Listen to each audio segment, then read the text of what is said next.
அல்லாஹுடைய தூதர் ஸல்லல்லாஹு அலைஹி வஸல்லம் சொன்ன செய்தி அது.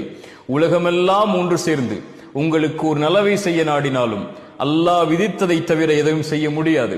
உலகமெல்லாம் சேர்ந்து ஒரு தீயதை செய்ய நாடினாலும் அல்லாஹ் விதித்ததை தவிர எதுவும் செய்ய முடியாது.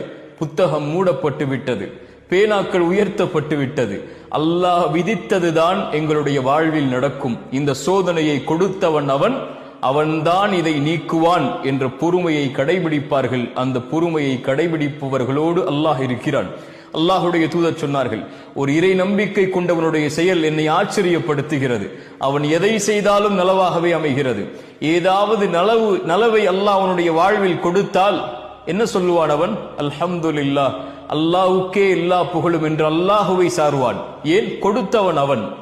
ஏதாவது சோதனையை அல்லாஹ் கொடுத்தால், சிரமத்தை கொடுத்தால், கொடுத்ததை அல்லாஹ் எடுத்து விட்டால், ஒரு உறவை கொடுத்து அல்லாஹ் எடுத்தால், ஒரு செல்வத்தை கொடுத்து அல்லாஹ் எடுத்தால், ஒரு சுகத்தை கொடுத்து அல்லாஹ் எடுத்தால், ஒரு வாழ்வை கொடுத்து அல்லாஹ் எடுத்தால், ஒரு கண்ணியத்தை கொடுத்து அல்லாஹ் எடுத்தால், அவன் பொறுமையோடு இருப்பான்.